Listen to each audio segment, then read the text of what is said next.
E aí pessoal, tudo tranquilo? Tudo beleza? É um prazer poder falar para vocês aí dessa cidade maravilhosa de Machadinho, levando uma palavra do nosso Deus para poder instruir você, para abençoar a sua vida e trazer algum entendimento sobre algumas coisas que o Senhor tem nos dado gratuitamente.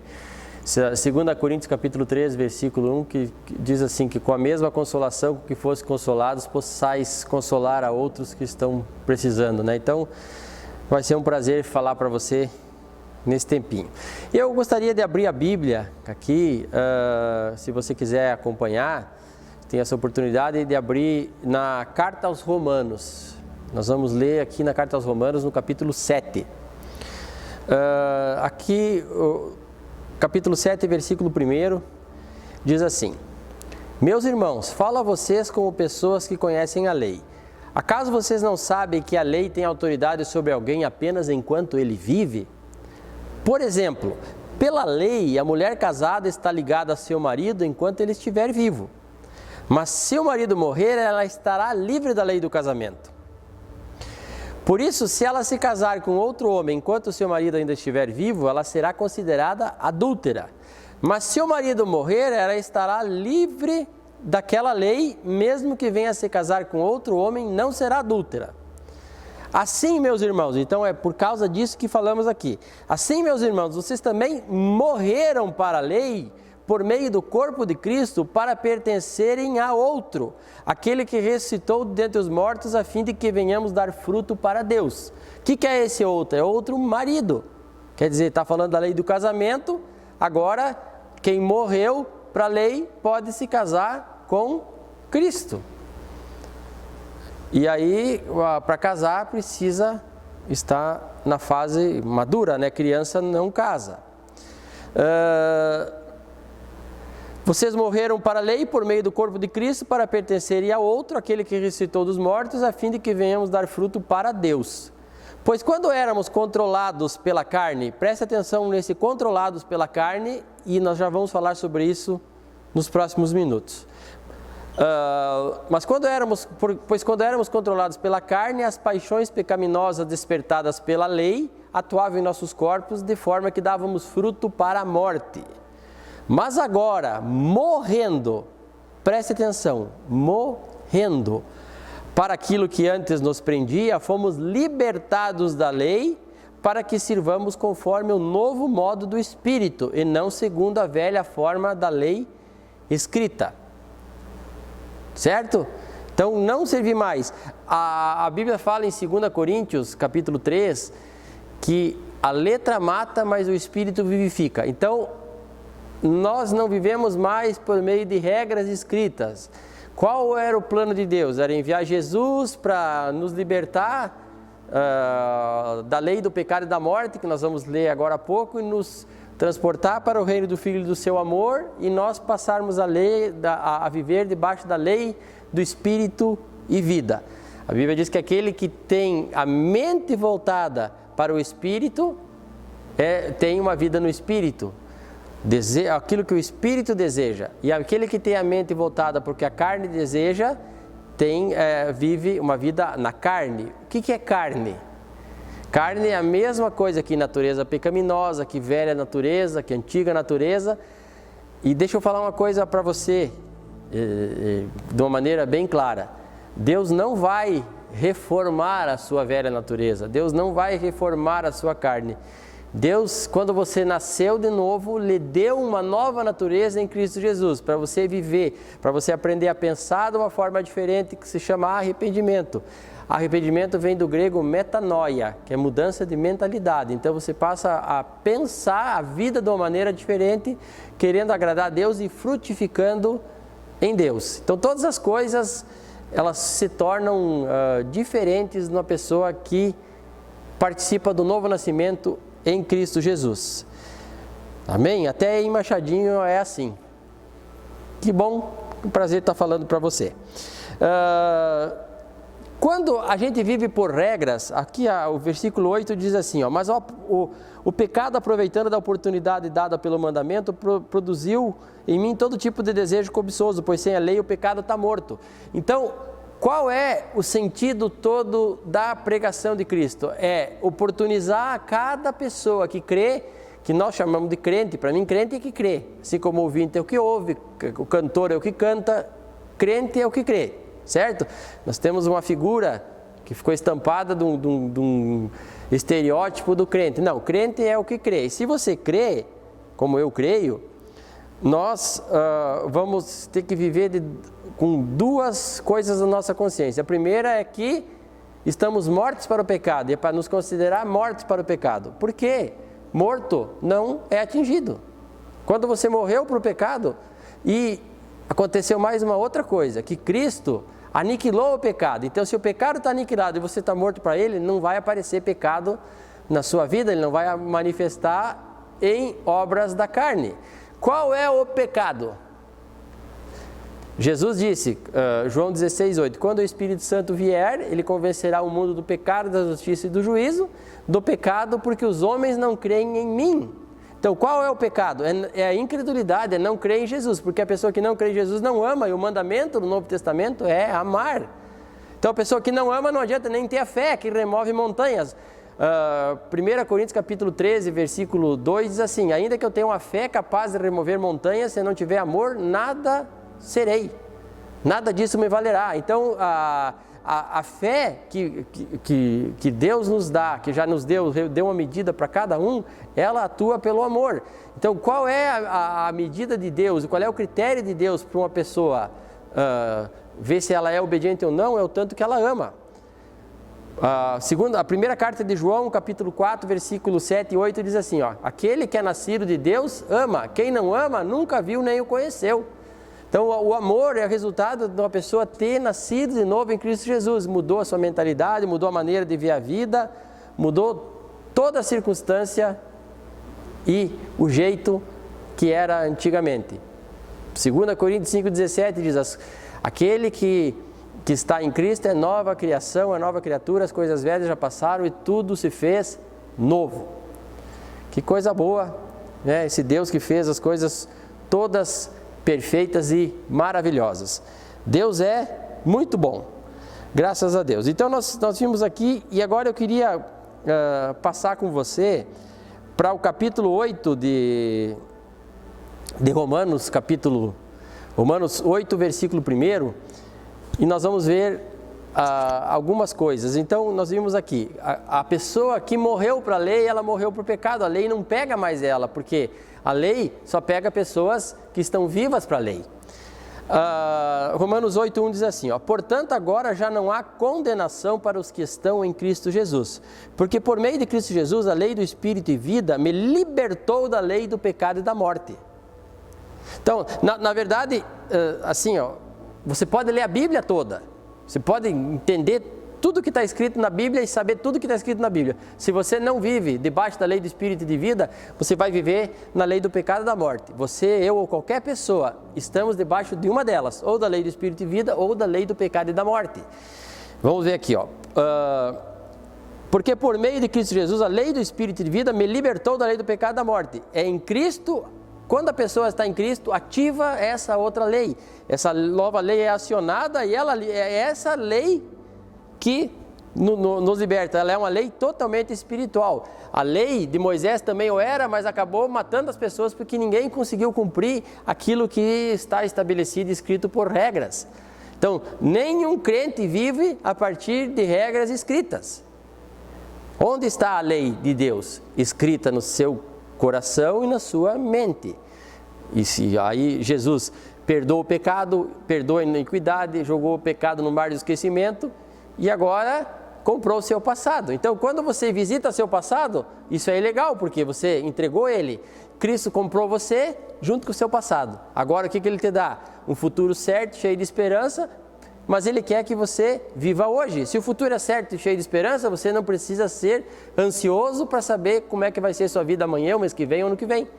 Você só tem que saber que está tudo certo, que está tudo tranquilo, que está tudo bem, e você vive debaixo da lei do Espírito e vida. É a lei do Espírito e vida que liberta. Conhecereis a verdade e a verdade vos libertará. Amém? Aqui diz assim, ó, porque aquilo que a lei for incapaz de fazer por estar enfraquecida pela carne, Deus o fez enviando o seu próprio Filho à semelhança do homem pecador, como oferta pelo pecado, e assim condenou o pecado na carne. Quem está condenado é o pecado, você está livre, você está fora de toda condenação. Qual é o mecanismo que o inimigo usa para tentar deixar você debaixo de condenação? Então, porque a lei foi incapaz de melhorar as pessoas. Por quê? Porque ninguém consegue fazer. Existe assim, eu sempre dou um exemplo para as pessoas. Quando você vai em um lugar, todo legalismo, ele demonstra falta de amor. Vamos dar um exemplo assim, tem um gramado bem lindo, diz assim, não pise na grama. O que dá vontade da pessoa de fazer imediatamente? De ir lá e botar o pé no gramado. Por quê? Porque a lei, ela acaba ativando a cobiça. E a Bíblia diz que se não fosse a lei, não existiria o pecado, né? Então a própria lei, que era para trazer vida, acabou ativando aquilo que era pecaminoso na vida das pessoas. Então, aquilo que a lei for incapaz de fazer por estar enfraquecida pela carne, Deus o fez enviando o seu próprio Filho à semelhança do homem pecador como oferta pelo pecado, e assim condenou o pecado na carne. Então você não tem nenhuma condenação, o pecado já está condenado, a fim de que as justas exigências da lei fossem plenamente satisfeitas em nós que não vivemos segundo o Espírito, mas segundo a carne. Quem vive segundo a carne tem a mente voltada para o que a carne deseja, mas quem vive de acordo com o Espírito tem a mente voltada para o que o Espírito deseja. A mentalidade da carne é morte, mas a mentalidade do Espírito é vida e paz. A mentalidade da carne é inimiga de Deus, pois não se submete à lei de Deus, nem pode fazê-lo. Essa é a natureza pecaminosa, essa é a velha natureza carne, que nunca vai se arrumar. Então Deus deu uma nova natureza em Cristo Jesus, uma nova natureza que ela é incorruptível. Ela para que a gente possa fugir da corrupção que é no mundo, corrupção, tudo que é prazer sem propósito é corrupção, e eu já vou falar sobre prazer e dor nos próximos minutos. Então, quem é dominado pela carne não pode agradar a Deus, porque a pessoa que é dominada pela carne, ela não tem fé. Preste atenção no que eu estou falando. A pessoa que é dominada pela carne não tem fé. Todo mundo que tem problema em suas emoções, ele não consegue desenvolver fé. Quando a pessoa é plena de fé, ela acaba mudando o seu interior, mudando o seu coração, e a sua mente está voltada para o que o Espírito deseja. Então, a pessoa que tem fé, ela tem certeza que vai acontecer uma coisa que ainda não aconteceu, e isso é provado porque Deus falou aquela palavra. A fé vem pelo ouvir e ouvir pela palavra. Então, quando a fé vem pelo ouvir e sai pelo falar. Então, quando a pessoa fala de acordo com aquilo que Deus diz, e ela confia em Deus, aquilo vai acontecer. Já se a pessoa é ansiosa, o que o ansioso está tentando? Está tentando antecipar o seu futuro porque tem medo que as coisas não vão bem. Então, a ansiedade faz com que, no mesmo nível, ela brigue com a fé. As pessoas, a Bíblia diz que o povo que saiu do Egito não pôde entrar na terra prometida porque a palavra que eles ouviram não estava acompanhada de fé. Agora você tem uma palavra de Deus e você tem a fé que de uma vez por todas foi repartida a cada um dos santos. Então Deus já te deu uma medida de fé que é exatamente o que você precisa. Então o que as emoções erradas mostram? Que nós não estamos confiando completamente em Deus. Não quer dizer que você tem que ser emocionalmente perfeito, mas toda a ansiedade e preocupação mostra que você tem alguma coisa em relação ao seu futuro. Todo ciúme, inveja, toda a rivalidade, a competição, se você se compara muito com outras pessoas, você quer ser igual aos outros, isso mostra o quê? Que você teve um passado não resolvido. E a fé, ela vê o seu passado como completamente resolvido. Não tem nada do seu passado que te desabone para você poder se achegar e conversar com Deus. Deus quer justamente que você reconheça que Ele te perdoou completamente. E assim como Ele te perdoou, você precisa perdoar os outros. Então a pessoa que vive na carne tem dificuldade em perdoar. O maior sinal de maturidade cristã, de todos o que nós podemos enumerar, é capacidade de perdoar. Viver uma vida sem ter mágoa, rancor, sem ter problema com pessoas. Deixa eu falar uma coisa para você, ninguém é responsável pelos seus problemas. A hora que você admitir Todos eles. E você tomar para si, você vai parar de ser como Adão, que botou a culpa na mulher, a mulher que botou a culpa na serpente, e até hoje o problema se desenrola. Você vai, simplesmente, é isso aqui. Cristo resolveu isso, eu tenho uma nova natureza, eu nasci de novo e posso viver a vida que Cristo estabeleceu para mim. Sou uma pessoa de destino, uma pessoa de propósito e vou fazer aquilo que Deus estabeleceu. O versículo 9 do capítulo 8 de Romanos diz assim: entretanto, vocês não estão sob o domínio da carne, mas do Espírito, se de fato o Espírito de Deus habita em vocês. E se alguém não tem o Espírito de Cristo, não pertence a Cristo. Certo? Então, Deus deu o seu Espírito, a obra de Deus é perfeita. Tudo que nós precisamos, e a causa número 1 do problema da humanidade é o pecado original. Jesus já resolveu o problema do pecado original e nós não precisamos mais criar artifícios para resolver uma coisa que está resolvida. Quando Jesus estava aqui no mundo, ele ensinava pessoas. E ele dizia assim: aprendam de mim que sou manso e humilde de coração e acharei descanso para vossas almas. Então Jesus era manso e humilde. Então, recomendável é a gente ser manso e humilde. Se a gente não é manso e humilde, o que a gente tem que fazer? Vai ter que entregar muitas vezes essa explosão de ira e esse orgulho, essa vontade de aparecer, essa vontade de ser visto, essa vontade de ser reconhecido pelo que faz. Quem tem que te afirmar é Deus, e vai lhe trazer essa identidade de um filho verdadeiro. Então eu falei agora há pouco das duas, são duas coisas. Todo mundo busca na vida ser feliz, ninguém faz coisas erradas para ser infeliz. Todo mundo, mesmo que se sabotando e tal, está tentando ajeitar e ajustar as coisas. E agora eu vou falar um pouquinho sobre como ajustar as nossas emoções. Primeira coisa, uma vida no Espírito. Uma vida no Espírito ajusta as nossas emoções. Mas todo ser humano vive debaixo de duas emoções básicas: prazer e angústia ou dor. Então toda pessoa que tem uma dor, ela vai buscar uma zona de conforto e segurança para arrumar um prazer para tentar amenizar a sua dor. Aí um vai tentar ter uma relação sexual fora do casamento, outro tem ciúme, outro tem inveja, outro é idólatra, outro vai na feitiçaria, outro vai fazer. Tudo tentando o quê? Tentando suprir, tentando dirimir uma dor que está no seu coração, uma angústia que está no seu coração. Toda angústia produz 3 emoções primárias principais, que são o medo. Tudo isso deriva para outras, mas as primárias são o medo, a tristeza e a ira. Então, quem opera no medo, normalmente, de medo que a coisa não funcione bem, vai desenvolver a ansiedade. A ansiedade se preocupa com o futuro, e tem pessoas que, a partir da ansiedade, se deprimem e daí ressuscitam problemas passados. Então, seu passado foi comprado por Jesus e seu futuro é certo e cheio de esperança. Qual é a recomendação de Deus? Viva hoje, viva o agora, viva o momento agora, desfrute do momento. Desfrute do momento, desfrute dos seus processos, entregue suas ansiedades para Jesus e Ele vai cuidar da sua mente e do seu coração, que é de onde procedem as fontes da vida. Então, emoções básicas: vida na carne produz medo, produz tristeza, produz ira. Daqui nós vamos ter, derivando daqui, ansiedade, ciúme, inveja, depressão. Ansiedade e preocupação com o futuro. O resto das coisas ressuscitando um passado que deveria estar sepultado. Falamos agora há pouco, 2 Coríntios 5,17, aquele que está em Cristo é nova criatura, as coisas velhas já passaram e tudo se fez novo. Esse é o Evangelho de Cristo.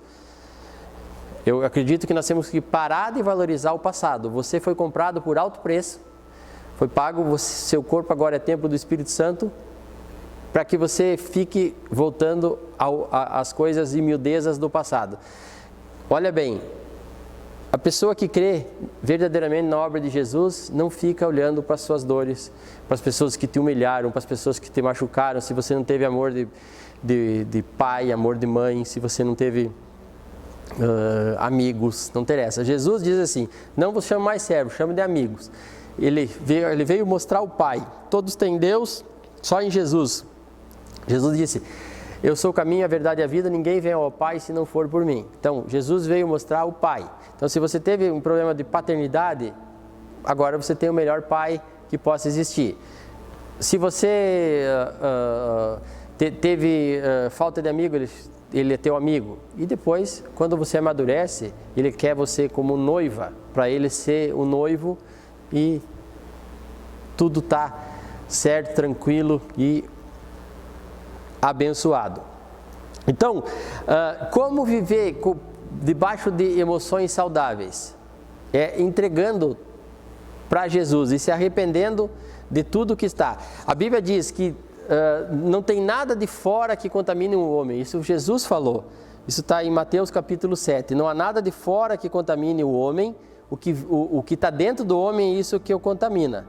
Pois de dentro do homem saem os maus pensamentos, saem os adultérios, saem os ciúmes, as invejas, tudo que é coisa errada. Você vai ter ali, e eu fiz um estudo bem aprofundado sobre isso, o orgulho, a soberba e a arrogância saem de dentro do coração. E preste atenção, Jesus resolveu isso. Como Deus montou o plano?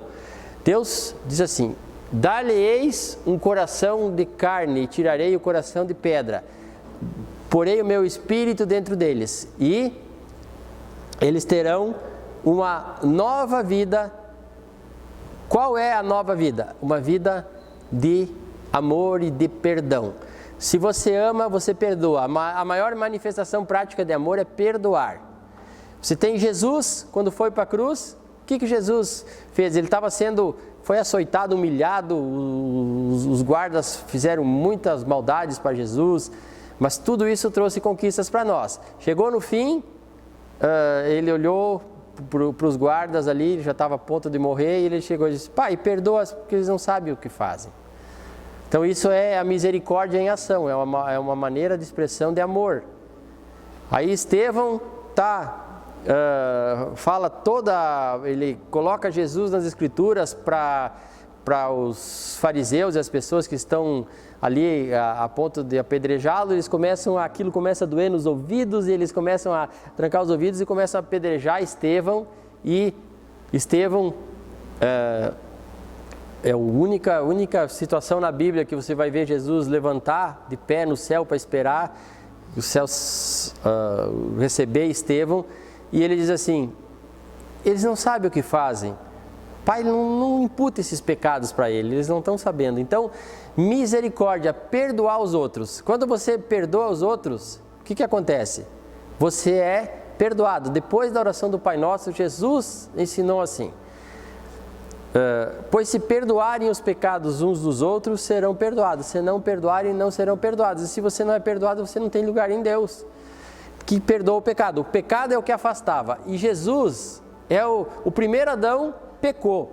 Por um pecado entrou a morte. O segundo Adão, que é Jesus, foi perfeito e tirou o pecado do mundo. Se Jesus tirou, por que você vai estar nele?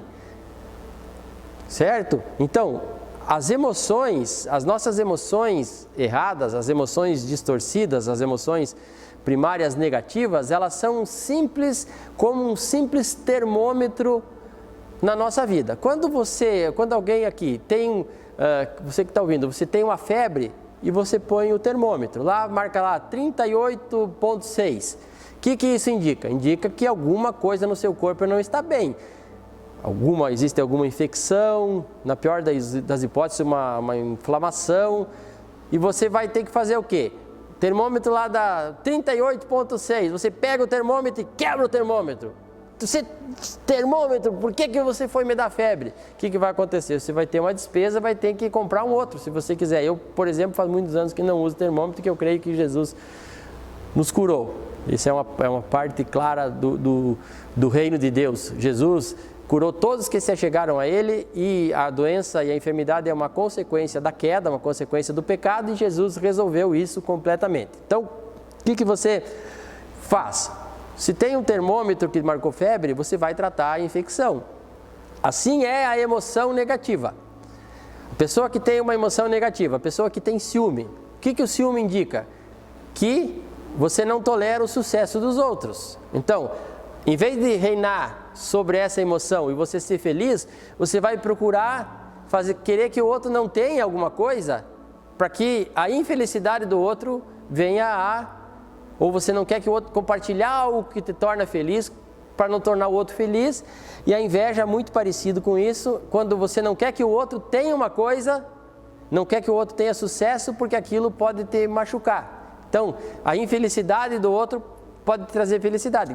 Quer dizer, é uma coisa que é como quebrar o termômetro, não tem nada a ver, mas é um mecanismo emocional de volta ao passado. Por quê? Porque não entendeu que em Cristo, a Bíblia diz que se o Pai foi capaz de dar seu próprio Filho por nós, como juntamente com Ele nos dará todas as coisas. Então, em Cristo nós temos à disposição todas as coisas, e a cura, a liberdade, a possibilidade de adorar. E Jesus reinou sobre todas as coisas, e Jesus é o nosso modelo. Jesus disse: o reino de Deus está aqui com vocês e estará em vocês. Jesus era o reino de Deus aqui na terra, é o Espírito Santo. O reino de Deus é paz, amor, o reino de Deus é justiça, paz e alegria no Espírito Santo. O reino de Deus, ele é no Espírito Santo. Jesus era o único homem cheio do Espírito Santo. Ele, embora sendo Deus, não achou que era algo que se devia pegar. Aí Jesus era um homem cheio de fé e cheio do Espírito Santo. Então nós temos como nosso modelo de vida, para que tudo aconteça da maneira melhor possível durante esse tempo aqui nessa terra, Jesus como nosso modelo. E os grandes estudiosos, eles se admiram da resposta de Jesus quando ele era afrontado, quando ele era amaldiçoado, quando ele era injuriado. Ele não revidava, ele ficava tranquilo, e é assim que você deve ficar.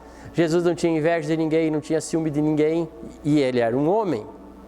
A única coisa é que ele era um homem que não tinha sangue contaminado, porque a concepção de Jesus foi pelo Espírito Santo. Então ele tinha o sangue do Pai, ele não era herdeiro de Adão, do primeiro Adão. E aí ele foi o segundo Adão, que foi perfeito e resolveu o problema do primeiro Adão. Deixa eu falar uma outra coisa. O que o diabo fez no primeiro Adão é infinitamente menor do que aquilo que Deus fez no segundo Adão. E isso é o Evangelho, que Jesus morreu pelos nossos pecados, foi sepultado, ressuscitou ao terceiro dia e subiu aos céus. E nós passamos pelo mesmo processo. Nós morremos com Jesus, somos sepultados no batismo das águas, ressuscitamos em novidade de vida e subimos aos céus, e Jesus, Deus nos assentou nas regiões celestiais com Cristo. Então, nós somos o corpo de Cristo, a cabeça, a mente de Cristo no céu e o corpo de Cristo aqui na terra, manifestando a graça e a verdade. Jesus ajustou todas as suas emoções na obra maravilhosa da cruz. Povo de Deus aí de Machadinho, que bom poder ter trazido essa mensagem para você. Que privilégio poder estar abençoando. Nós como homens de Deus temos a necessidade, e não por obrigação, mas por amor, levar a mensagem de Cristo até você. Então eu gostaria que você colocasse agora a mão no seu coração, fechasse os olhos e nós vamos orar. Pai Celestial, nós somos agradecidos porque o Senhor resolveu o problema de acesso a Ti. Aquilo que nos impedia agora não nos impede mais. O Senhor nos comprou de volta para Ti, pagando alto preço. A vida do Teu Filho custou o sangue precioso de Jesus, que nos perdoa o pecado e nos purifica de toda injustiça, Senhor. Ajuda-nos a andar em emoções corretas, Senhor, andarmos debaixo da lei do Espírito e vida, que nos libertou da lei do pecado e da morte, Senhor. Diga assim: eu estou debaixo da lei do Espírito e vida, que me libertou da lei do pecado e da morte. Eu não estou mais sujeito ao pecado. Eu senhoreio sobre o pecado. O reino de Deus está em mim. Eu sou justificado. Eu sou justo. Diga assim: eu sou tão justo quanto Jesus Cristo é justo, porque é assim que Deus te vê. Aí tem muita gente que se acha indigno e quer ser humilde. Isso não é ser humilde, isso é ser orgulhoso. Nós somos tão justos que a hora que a igreja se conscientiza que ela é cristão, as pessoas foram chamadas cristãos no Novo Testamento, se não me engano é Atos 11, a primeira vez, por quê? Porque eles eram pequenos ungidos e parecidos com Cristo. Então, nós somos convidados a ser parecidos com Cristo. Então, coloca a mão no teu coração de novo aqui, fecha os olhos.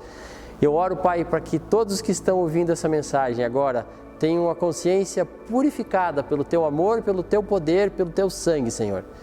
Para que se sintam à vontade diante de Ti, Senhor. Não se achem indignos, porque não é porque somos indignos, é o Senhor que nos tornou dignos de participarmos da herança dos santos na luz e nos tirou do império das trevas e nos transportou para o reino do Filho do Seu amor. Muito obrigado, Senhor. Nós abençoamos cada um aí em Machadinho. Você que está com alguma enfermidade, agora coloca a mão no lugar da enfermidade. Em nome de Jesus, a Tua palavra, Senhor, diz que verdadeiramente Ele tomou sobre si as nossas enfermidades, as nossas dores, Ele levou sobre si. Então, se você tem uma doença, ela não é sua, as suas Jesus a levou. E se alguma enfermidade se manifestou no seu corpo, pelas feridas de Jesus nós fomos sarados. Então, nós damos uma palavra de comando agora que essa doença ou enfermidade, esteja ela onde estiver no seu corpo, ela tem que bater em retirada, ela tem que sair. E essa ordem nós damos, não no nosso nome, mas no nome de Jesus que vive em nós. Obrigado, Senhor, nós te damos graças por tudo que tens feito, por tudo que vais fazer. Que Deus abençoe a todos no nome de Jesus. Até uma próxima.